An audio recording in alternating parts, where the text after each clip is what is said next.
Dear student, welcome back to the series of discussion on the course Applied Thermodynamics. Let's begin a new topic in a steam turbine. So before discussing the steam turbine, let's begin with the understanding of impulse turbine. So let's review what impulse turbine means. So let us understand first the impulse turbine. So before that, let's define and understand what is the impulse. For that, let us consider a diagram that is shown here. So in this diagram, there is the fixed plate. Let us consider there is a fixed plate. That means the motion of this plate is at rest. Motion is, velocity is zero. That means the condition is at rest. There is no any motion. Let us consider there is the fluid jet. There is the fluid jet whose velocity is Vs. Whose velocity is Vs, which is moving in a particular direction. Say this is the horizontal direction, and let us consider this horizontal direction. In this direction, it is plus x direction. So ये fixed plate है और इधर से एक steam jet plus x direction की ओर से आ रहा है. ये स्टीम जेट इस मोशनलेस प्लेट से आके टकराएगा और टकराने के बाद ये फ्लूइड इस डायरेक्शन में स्प्रेड हो जाएगा. Along the plate spread out हो जाएगा. When after impingement of the fluid jet at the surface of the fixed plate. So ये जेट जिसका एब्सोल्यूट वेलोसिटी vs था. एब्सोल्यूट क्यों हम लोग कर रहे हैं? क्योंकि हम जो भी मोशन देख रहे हैं, समवेयर यहाँ पे एक ऑब्जर्वर खड़ा है far from the system. System मतलब ये fluid jet and this fixed plate system से दूर कहीं ऑब्जर्वर यहां से ऑब्जर्व कर रहा है. इसको जो फ्लूइड वेलोसिटी, जेट वेलोसिटी दिखाई देगा, इसे समझ में आएगा, that will be called as absolute velocity of the jet. और ये मोशन लेस दिखाई देगा. दैट मींस इसका वेलोसिटी जीरो है, ये रेस्ट में है. अब ये जेट इस प्लेट से आके टकराएगा. टकराने के बाद ये इस सरफेस के अलोंग स्प्रेड आउट हो जाएगा. इसके कारण ये जेट इस प्लेट पे पॉजिटिव एक्स डायरेक्शन में एक फोर्स लगाएगा. That force is called as impulse. That force is called as impulse. और वो फोर्स का मैग्नीट्यूड कितना होगा? The magnitude will be the equal to the change of momentum of this steam jet in positive X direction. पहले इसके पास कितना momentum था? Suppose the steam का mass flow rate, steam flow हो रहा है m डॉट, मतलब m डॉट kg पर सेकेंड से ये फ्लो हो रहा है. इसके पास वेलोसिटी, इनिशियल वेलोसिटी vs है. सो इनिशियल मोमेंटम कितना हो गया? m dot vs. टकराने के बाद ये इस डायरेक्शन में मूव कर जा रहा है और इस डायरेक्शन में ये स्प्रेड आउट हो रहा है. मतलब इस इंपीजमेंट के बाद पॉजिटिव एक्स डायरेक्शन में vs का जेट का वेलोसिटी कितना है? वेलोसिटी जेट कितना हो गया? जीरो. और किस डायरेक्शन में? एक्स डायरेक्शन में. So the change in momentum का मैग्नीट्यूड कितना हो गया? Mass flow rate into vs minus mass flow rate into zero, and that will be equal to nothing but impulse. So let us denote the impulse as F. Let us see at the left top corner. So F is the impulse here. That is equal to the rate of net change of momentum in plus x direction, positive x direction. So positive x direction में कितना होगा? Mass flow rate into vs, initial momentum minus final momentum. X direction की बात कर रहे हैं। यहाँ पे एक टर्मिनोलॉजी आपको दिखाई दे रहा है, that is GC। So what is this GC? This GC is nothing but conversion factor. This is conversion factor whose value in FPS is 32.2 and in SI its value is 1 kg meter per Newton second square. So if you are considering the SI system, then this GC you can avoid. So this will become F is equal to mass flow rate Vs minus 0. So what will be the impulse value? That will become m dot Vs. If the GC will become 1 in the case of SI unit. So we got the impulse force, impulse. Now, since this jet is applying a force on this plate, so let us discuss whether is there any work is being done by this steam jet on the plate. क्या ये steam jet इस plate पे कोई work करता है? Force तो apply कर रहा है, वो कितने बराबर कर रहा है? इंपल्स के बराबर। बट क्या ये कोई वर्क भी कर रहा है? ये वर्क का फॉर्मूला क्या होगा? ये प्लेट का डिस्प्लेसमेंट इनटू फोर्स, या फोर्स इनटू प्लेट का displacement in the direction of force. तो फोर्स किस डायरेक्शन में लग रहा है? पॉजिटिव एक्स डायरेक्शन में। तो उस पॉजिटिव एक्स डायरेक्शन में हम प्लेट का डिस्प्लेसमेंट देखेंगे। चूंकि प्लेट फिक्स्ड है, देयरफॉर जब स्टीम इस पे इंपीज होता है तो एक फोर्स अप्लाई करता है, उस फोर्स के बाद भी इसका कोई डिस्प्लेसमेंट नहीं होता है। That means work will become zero, और work will become zero. So let us consider another case. Say, अब ये जो प्लेट फिक्स था, suppose it is able to move. हम क्या कर रहे हैं? एक वेलोसिटी से ये मूव कर रहा है। कितना velocity?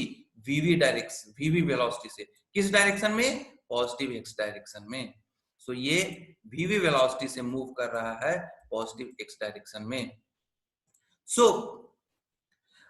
again let us consider a jet, fluid jet, which is having a Vs absolute velocity in the direction of positive x direction.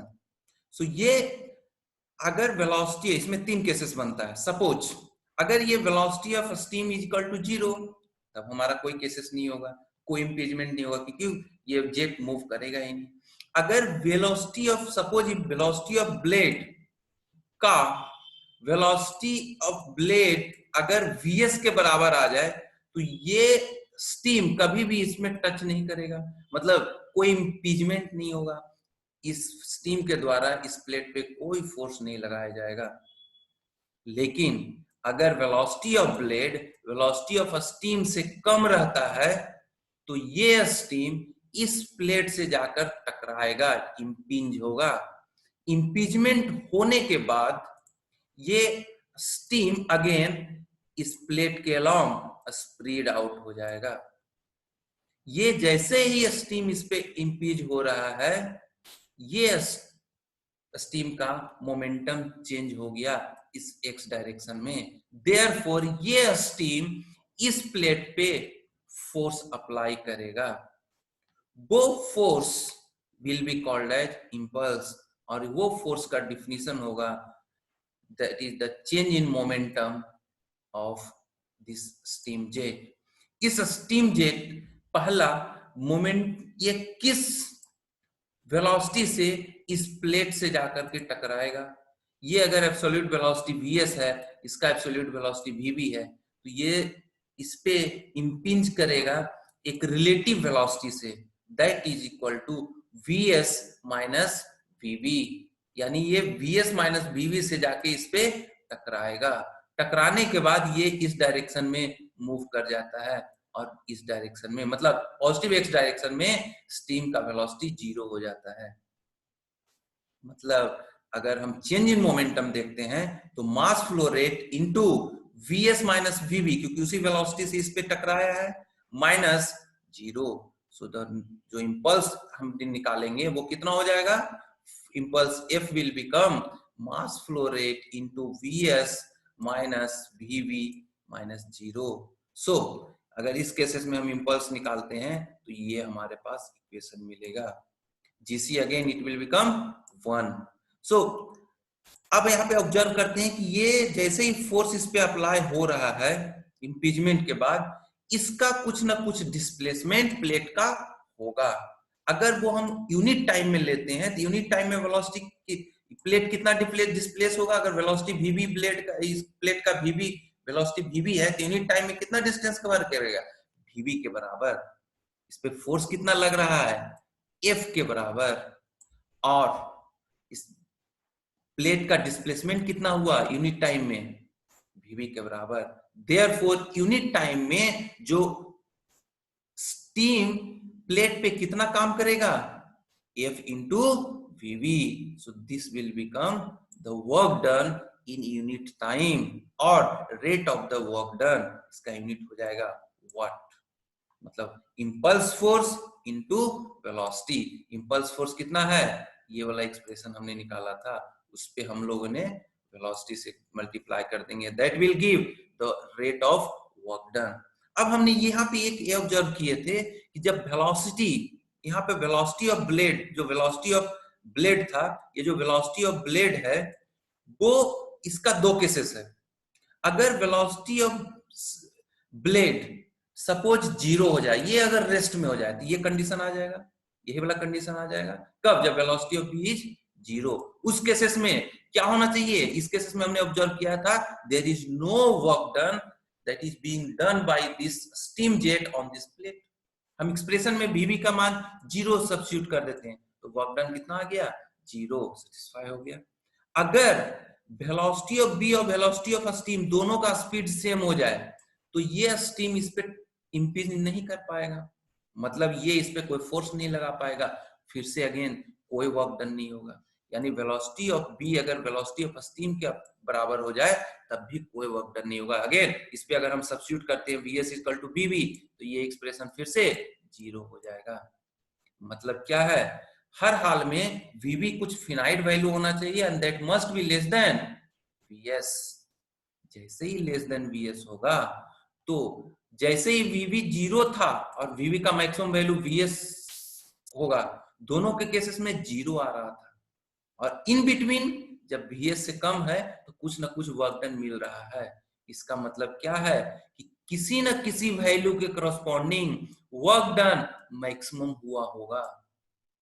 क्योंकि जब दो एंड पॉइंट है vb का 0 और vs दोनों पे 0 हो रहा है तो कहीं ना कहीं पहले 0 से फिनाइट वर्क डन हुआ होगा, फिर घट कर करके 0 आया होगा. तो हम ये जानना चाहते हैं कि vb के किस वैल्यू के करस्पॉन्डिंग ये w मैक्सिमम होगा. देयरफॉर हम क्या करेंगे, इस w के एक्सप्रेशन को vb के साथ डिफरेंशिएट करेंगे और उसे 0 के बराबर इक्वेट करेंगे. जैसे ही आप 0 की इक्वेट करोगे तो आपका एक इक्वेशन आ जाएगा vb equal to, final conclusion आ जाएगा vs अपॉन 2. मतलब क्या कह रहा है कि जब ब्लेड वेलोसिटी इस स्टीम वेलोसिटी का हाफ हो रहा है, इस स्टीम वेलोसिटी का हाफ हो जा रहा है, उस केसेस में जो वर्क डन बाय, जो स्टीम वर्क डन करेगा इस प्लेट पे वो वैल्यू मैक्सिमम होगा. That means that is the optimum blade velocity. What is the optimum velocity? Half of the steam jet velocity. और अगर हम इस एक्सप्रेशन का वैल्यू, इस वैल्यू का vb की वैल्यू का अगर हम इसमें सब्स्टिट्यूट कर देते हैं वर्क डन एक्सप्रेशन में, तो वर्क डन का जो वैल्यू मिलेगा वो क्या होगा, मैक्सिमम वैल्यू. और ये हमें पाया गया कि इसका value 1/4 mass flow rate into vs आता है, स्क्वायर होता है, vs स्क्वायर होता है. सो ये हमारा एक्सप्रेशन मिल गया मैक्सिमम वर्क डन का. नाउ इसके पास कितना एनर्जी है, अगर स्टीम की बात करें तो स्टीम के पास काइनेटिक एनर्जी है. किस मास फ्लो रेट से मूव कर रहा है, m डॉट से. सो इसके पास टोटल एनर्जी कितना हो गया, हाफ m डॉट vs का स्क्वायर. इसने इस एनर्जी का कितना पार्ट इस पे काम करने में यूटिलाइज कर लिया. अगर हम ये वाला पार्ट, यही वाला पार्ट किया, ये वाला पार्ट किया, यानी अगर हम इफिशियंसी निकालना चाहते हैं कि स्टीम कितने इफिशियंटली इस पे काम वर्क किया है प्लेट पे, तो ये वर्क डन अपॉन इसके पास कितना इनिशियल एनर्जी था, अगर दोनों का रेशियो लेंगे कितना होगा, this W upon half m vs का स्क्वायर, तो हमारे पास एक्सप्रेशन ये वाला मिल जाएगा, ये एक्सप्रेशन हमें मिल जाएगा, जिसमें अगर VV का वैल्यू जब 0 लेते हैं तो इफिशियंसी 0, जब VV का वैल्यू VS के बराबर लेते हैं तब भी इफिशियंसी 0। मैक्सिमम इफिशियंसी कब होगा, जब VV का वैल्यू VS अपॉन 2 होगा, VS अपॉन 2 होगा, VS अपॉन 2 होगा। जब इस पे आप सब्स्टिट्यूट करेंगे, आप ऐसे भी यहाँ पे ऑब्जर्व कीजिए, ये जो मैक्सिमम वर्क डन मिल रहा है वो कितना मिल रहा है, इसको हम लिख सकते हैं half times half mvs square, मतलब ये half of kinetic energy available at the before the impeachment. मतलब क्या हो रहा है, इसका अगर इफिशियंसी मैक्सिमम निकाला जाए तो maximum work done upon half m vs square, तो ये जो आ जाएगा वो 1/2 के बराबर, यानी मैक्सिमम इफिशियंसी जो हो सकता है वो 50% हो सकता है in the case of flat plate which is moving at velocity v। सो ये हम दो केसेस हमने सीखा। अगेन हम क्या करने जा रहे हैं, अगेन हम क्या करने जा रहे हैं कि सपोज अब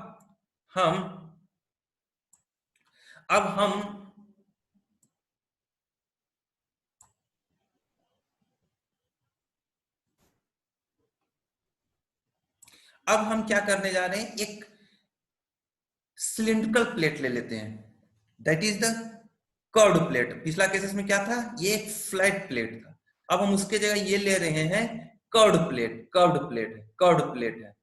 कर्व्ड प्लेट ऐसा है कि इसका इनलेट पे जो टेंजेंट बनाते हैं, अगर हम इसकी बात करें, ये इनलेट हो जाएगा और ये आउटलेट ऑफ द ब्लेड। अगर ये कर्व है, ये वाला जो कर्व हो रहा है और यहाँ पे ये यहाँ पे कर्व हो रहा है, यहाँ पे ये दोनों का कर्व का अगर हम इनलेट पे टेंजेंट ड्रॉ करते हैं तो ये वाला लाइन कुछ टेंजेंट दिखाएगा, और आउटलेट पे अगर टेंजेंट करते हैं तो ये टेंजेंट ड्रॉ करेगा। अगर इनलेट पे जो टेंजेंट है, आउटलेट पे जो टेंजेंट है, दोनों के बीच का एंगल अगर 180 डिग्री है तो हम इस कर्व्ड प्लेट को 180 डिग्री कर्व्ड प्लेट बोलेंगे। मतलब हम एक 180 डिग्री कर्व्ड प्लेट को कंसीडर करने जा रहे हैं, 180 डिग्री कर्व्ड प्लेट को हम कंसीडर कर रहे हैं। सो 180 डिग्री कंसीडर करके अगेन हम एक VS वेलोसिटी से एक स्टीम जेट इसी कर्व्ड प्लेट पे इंपिंज होता है, कहां पे, एट द इनलेट सेक्शन, और वो इंपिंज होकर करके इस तरह से मूव करके फिर वापस आ जाता है। यानी हम ये क्या कर सकते हैं, स्टीम पहले पॉजिटिव एक्स डायरेक्शन में आ रहा था, फिर ये इंपिंज हुआ, टकराया, और ब्लेड से पास होते हुए ये वापस इधर की एक्स डायरेक्शन में ही, माइनस एक्स डायरेक्शन में ही निकल गया। सो हमने क्या किया है कि ये 180 डिग्री कर्व्ड प्लेट पे एक steam jet positive X direction में एंटर कर रहा है और पॉजिटिव एक्स डायरेक्शन में ही निगेटिव एक्स डायरेक्शन में एग्जिट हो जा रहा है। इस दौरान इसका स्टीम के द्वारा जो भी काम किया जाएगा इस कर्व्ड प्लेट पे, उसे हम लोग इंपल्स बोलेंगे। तो अगेन हम सेम तरीके से इंपल्स को निकाल सकते हैं by the formula the change in momentum of the steam, मतलब पहले किस इनलेट वेलोसिटी पे कितना उसका मोमेंटम था और आउटलेट वेलोसिटी पे कितना मोमेंटम है, आउटलेट एग्जिट करने के बाद कितना मोमेंटम है।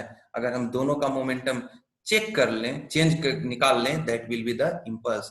यहाँ पे ये ध्यान रखना होगा कि हमने ये एज्यूम किया है कि ये कर्व्ड प्लेट पे जब इंपिंज हो रहा है, जब एंटर कर रहा है, तो इस पे कोई भी स्टीम जब पास कर रहा है इस कर्व्ड प्लेट के थ्रू, इस कर्व्ड प्लेट के थ्रू स्टीम पास कर रहा है, तो ना तो स्टीम कॉन्ट्रैक्ट हुआ है ना ही एक्सपैंड किया है, ऑल्सो ये जो सरफेस है वो फ्रिक्शन लेस सरफेस है, सच दैट लॉसेस हम नहीं ले रहे हैं। तो उस केसेस में इस किस रिलेटिव वेलोसिटी से ये एंटर करेगा, ये vs वेलोसिटी और ये vb है, ये इस डायरेक्शन में कितना वेलोसिटी से मूव करेगा, vs माइनस vb, इस वेलोसिटी से ये एंटर करेगा। चूंकि ये कोई फ्रिक्शन नहीं हो रहा है तो उसी वेलोसिटी से ये एग्जिट हो जाएगा। कितना वेलोसिटी से, vs माइनस vb से हो गया, ये रिलेटिव वेलोसिटी है। अब अगर हम एब्सोल्यूट वेलोसिटी की बात करें तो एब्सोल्यूट वेलोसिटी vs था। अब यहाँ पे एग्जिट पे अगर एब्सोल्यूट वेलोसिटी की बात करें तो ये कितना हो जाएगा, इस डायरेक्शन में है vb और इस डायरेक्शन में vs माइनस vb है, ये हो गया रिलेटिव वेलोसिटी। तो एब्सोल्यूट वेलोसिटी क्या होगा, this minus this, so vb minus vs minus vb, ये जो होगा इस डायरेक्शन में एब्सोल्यूट वेलोसिटी होगा। That means 2vb minus vs। अब ये चूंकि इस डायरेक्शन में जा रहा है तो कितना हो जाएगा, minus of 2vb minus 2s। This is the absolute velocity of a steam that is coming out of this 180-degree curved blade. So, अगर हम दोनों का मोमेंटम निकालना चाहते हैं, कितना चेंज इन मोमेंटम हुआ, तो सिंपली जब मास फ्लो रेट इनटू दोनों का वेलोसिटी का डिफरेंस ले लेंगे। या फिर अगर हम रिलेटिव वेलोसिटी की बात करें तो यहाँ पे रिलेटिव वेलोसिटी कितना हो रहा है, vs माइनस vb, और इधर कितना हो गया vs रिलेटिव वेलोसिटी, बिना किसी प्रकार का फ्रिक्शन, कंट्रैक्शन और एक्सपेंशन के through, again same relative velocity vs minus vb से ये निकल जाएगा। देयरफॉर जो नेट जो डिफरेंस होगा vs माइनस vb इस डायरेक्शन में minus minus of vs minus vb, therefore twice vs minus vb into mass flow rate. अगर हम फोर्स का पिछले कंडीशन से हम कंपेयर करें तो दो गुना, जो पिछला केसेस में flat plate which was moving at the velocity vb, तो हमारे पास एक्स्ट्रा जो टर्म आया है दैट इज ट्वाइस, दुगना फोर्स इस केसेस में लगेगा। अगर वर्क डन अगेन एक्सप्रेशन लगाते हैं तो कितना होगा, force into velocity of blade, force into displacement rate की अगर हम बात करेंगे तो वेलोसिटी ऑफ ब्लेड vb हो जाएगा। So the work done will become 2 times vb mass flow rate into vb vs minus vb। Again efficiency कितना होगा, work done upon half m dot vs का स्क्वायर, तो ये वाला एक्सप्रेशन आ जाएगा। Again अगर हम डिफरेंशिएट करते हैं मैक्सिमम वर्क डन के लिए तो हमारा एक्सप्रेशन पिछले के केस के बराबर आएगा। पिछला भी केस में जो मैक्सिमम वेलोसिटी आ रहा था, जो ऑप्टिमम वेलोसिटी था corresponding to maximum work done, not maximum velocity, optimum velocity corresponding to maximum work done कितना मिल रहा था, vs अपॉन 2। इस जब हमारा फ्लैट प्लेट था, मूविंग फ्लैट प्लेट, इस केसेस में भी जो हमारे पास मूविंग कर्व्ड ब्लेड है 180 डिग्री कर्व्ड ब्लेड, उस केसेस में भी ऑप्टिमम वेलोसिटी कितना मिल रहा है, vs अपॉन 2। बट जब वर्क डन की बात करते हैं तो इस केसेस में 2 times than that of for corresponding flat moving flat plate, यानी वर्क डन कितना हो गया, 2 गुना हमें मिल रहा है पिछले केसेस में। तो पिछला केसेस में मैक्सिमम इफिशियंसी कितना मिला था, 50%, देयरफॉर इस केसेस में मैक्सिमम इफिशियंसी कितना मिल जाएगा, मुझे 100% मिलेगा। अब इस वेलोसिटी को जब इसमें सब्स्टिट्यूट करेंगे तब भी वैल्यू 1 आएगा।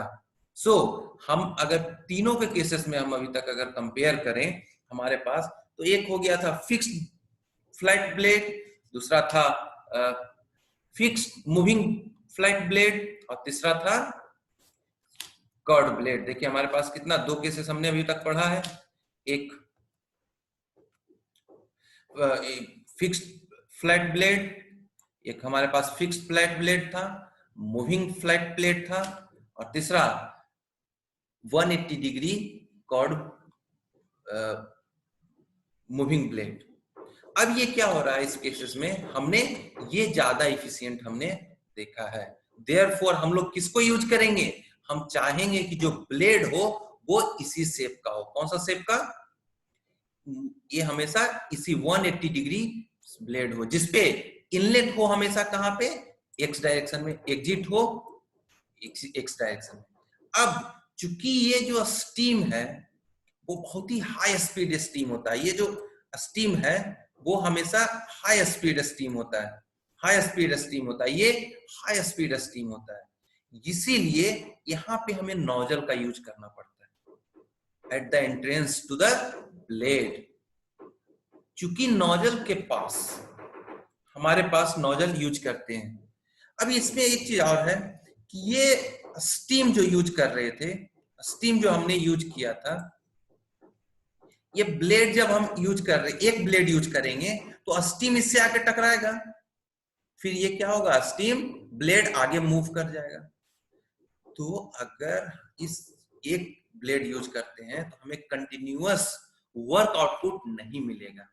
अगर हमें कंटिन्यूअस वर्क आउटपुट चाहिए तो हमें एक ब्लेड नहीं यूज कर करके series of the blade use करना पड़ेगा। किस पे, एक हम ड्रम के ऊपर, सपोज एक हम ड्रम ले लेंगे और इसके ऊपर सीरीज ऑफ द ब्लेड हमें लगाना पड़ेगा, सच दैट ये स्टीम के केसेस में, सपोज यहां से स्टीम आ रहा है तो ये मूव कर जाए तो इसके बाद ये वाला यहां पहुंच जाए, फिर ये जब ये मूव कर जाए तो ये यहाँ पे मूव कर जाए, मतलब ये स्टीम हमेशा हर एक ब्लेड पे काम करते रहे। मतलब क्या हो कि कंटिन्यूअसली स्टीम ब्लेड पे इंपीजमेंट होता रहे, कंटिन्यूअसली वर्क करता रहे। इस केसेस में हमें कंटिन्यूअसली यहाँ पे वर्क मिलता रहेगा in the form of rotational वो मैकेनिकल वर्क। सो हमें एक सीरीज यूज करते हैं। अब अगर हम इसका टॉप व्यू देखते हैं, या इसको टॉप व्यू अगर हम इसमें देखा जाए तो ये हमारा इस व्यू को अगर हम इस तरीके से देखते हैं तो ये हमारा टॉप व्यू होगा, जिसमें ये एक्सिस ऑफ द रोटेशन, ये जो एक्सिस है, ये वाला जो रोटेशन सेंटर है, ड्रम का सेंटर का रोटेशन, वो हमारा एक्सिस ऑफ रोटेशन होगा। और ये ब्लेड कुछ इस तरीके का ब्लेड हमें ये ब्लेड दिखेगा। तो ये डायरेक्शन पॉजिटिव एक्स डायरेक्शन में। अब क्या कर सकते हैं, हम जानते हैं कि ये कर्व्ड ब्लेड अगर 180 डिग्री कर्व्ड ब्लेड हो, मतलब क्या हो, जो स्टीम जेट है वो पॉजिटिव एक्स डायरेक्शन में एंटर करे और पॉजिटिव एक्स डायरेक्शन में बाहर हो जाए, तो उस केसेस में क्या क्या प्रॉब्लम आ सकता है, हम क्या वो यूज कर सकते हैं या नहीं, इसको डिस्कस करने के लिए हम समझते हैं पहले कि ये जो वीएस स्टीम वेलोसिटी हमें मिल रहा है वो स्टीम वेलोसिटी बहुत ही ज्यादा होता है, और जैसे ही हमें हाई वेलोसिटी चाहिए तो मुझे नोजल की जरूरत करना पड़ेगा। और वो नोजल एक फिजिकल उसके पास साइज होता है, फिजिकल साइज होता है। अब अगर फिजिकल साइज, अगर नोजल को इस तरीके से अगर स्टीम आना पड़ेगा तो हमें नोजल कहीं इस स्पेस में रखना पड़ेगा। मतलब ये है कि ये ब्लेड तो आगे बढ़ जाएगा, लेकिन जो पीछे से इस ब्लेड आ रहा है वो इससे टकरा सकता है, मतलब ये इसके पाथ में ऑब्स्टेकल हो जाएगा। मतलब इट इज इम्पॉसिबल है, ये इम्पॉसिबल है कि हम इसको ब्लेड को इसके एक्स पॉजिटिव एक्स डायरेक्शन में रखें, लेकिन इसी नोजल को, इस नोजल को हम थोड़ा सा यहाँ पे इस तरीके से लगा देते हैं, थोड़ा सा छिछला कर देते हैं, मतलब ये अब जो नोजल आ रहा है उसका इस डायरेक्शन में मूव करेगा। थोड़ा सा एंगल क्या करते हैं, ये हॉरिजॉन्टल जो डायरेक्शन है उससे थीटा एंगल थोड़ा सा मूव कर देते हैं। क्यों? क्योंकि ये नोजल जो इसका फिजिकल साइज है वो इस ब्लेड से टकराए नहीं। अब जैसे ही ये एंगल चेंज हुआ तो इफिशियंसी घट जाएगा, वर्क आउटपुट घट जाएगा, लेकिन अब चूंकि हमारे पास ये लिमिटेशंस है, ऐसा करना ही पड़ेगा। सो ये जेट को हमने क्या, नोजल को कुछ एंगल पे हमने कर दिया, दैट इज कुछ सैलो एंगल थीटा से हमने कर दिया, थीटा एंगल हमने लगा दिया। अब अगर हम इस पे बात करें, ये क्या हो गया, नोजल का कुछ एंगल हो गया है, ये कुछ नोजल का एंगल हुआ जो हॉरिजॉन्टल से मिला रहा है। This angle is called as nozzle angle. इस एंगल को क्या बोलेंगे, नोजल एंगल। इस थीटा को हम लोग क्या बोलेंगे, नोजल एंगल। अब हमें स्टीम को स्मूथली इस पे एंटर करवाना है ब्लेड पे, और स्मूथली हम चाहते हैं कि बाहर हो। क्यों? ताकि लॉसेस कम हो, यानी जो स्टीम के पास जितना एनर्जी है वो लॉसेस में कम जाए और ज्यादा से ज्यादा इसमें वर्क करे ब्लेड पे। देयरफॉर हम जो एंट्री करवाते हैं वो ब्लेड के टेंजेंशियल पे करवाते हैं। मतलब ये इनलेट पे जो एक कर्व है इसका टेंजेंट इस डायरेक्शन में हो रहा है, और इस पे अगर ड्रॉ करेंगे तो टेंजेंट कुछ इस डायरेक्शन में होगा। यानी हम चाहते हैं जो स्टीम हो वो ये जो एंगल हॉरिजॉन्टल के साथ बनाया जाएगा, that is called as blade inlet angle, और ये जो एंगल बनाएगा इसके साथ that is called as blade exit angle. Blade exit angle ये हॉरिजॉन्टल के साथ जो बनाएगा that is blade exit angle, that is denoted by gamma. और ये जो ब्लेड इनलेट एंगल होगा, ब्लेड एंट्रेंस एंगल होगा, वो सपोज हम डिनोट करते हैं फाई से।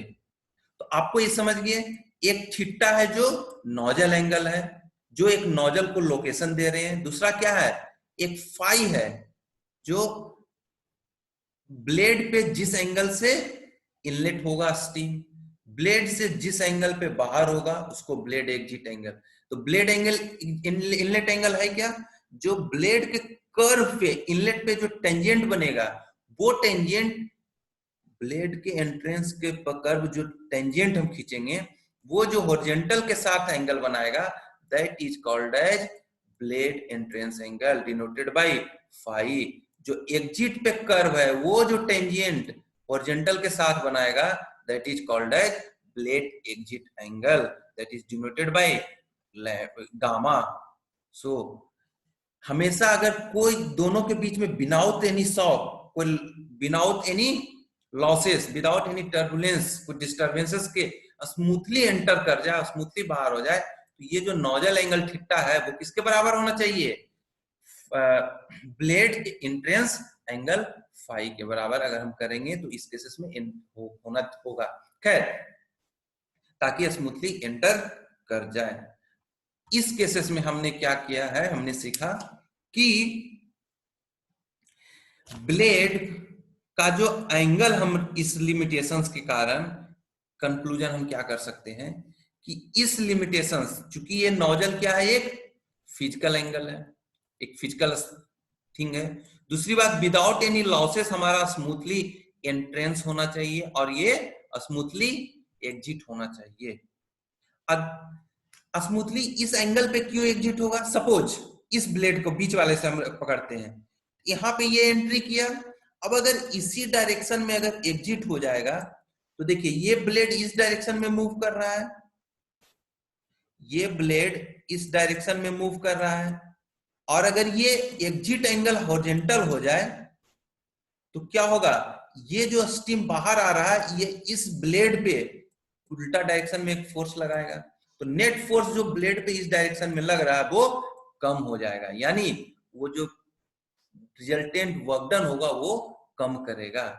Therefore, even though this blade has the 180 degree blade has maximum efficiency, हम लोग इस ब्लेड 180 डिग्री ब्लेड को नहीं यूज करते हैं, बट कुछ 180 डिग्री से कम रखते हैं, यानी कुछ हम ब्लेड एंट्रेंस एंगल देते हैं और कुछ ब्लेड एग्जिट एंगल देते हैं। Blade entrance angle will not be equal to 0, neither blade entrance angle should be 0 nor blade exit angle should be 0. So in this way we get introduced by the impulse principle, in which we learned how to calculate the impulse, how to calculate the work done, and how to calculate the blade efficiency. Also we came to know under what condition the maximum work done will takes place, maximum efficiency will takes place for the fixed blade, for the moving flat blade, also for the case of 180 degree moving curved blade, also the less than 180 degree series of blade. So this condition is the optimum condition that we need to adopt for the impulse with respect to impulse principle. So this is the suggestible shape of blade. So in this way, we conclude today's discussion. Thank you for listening me.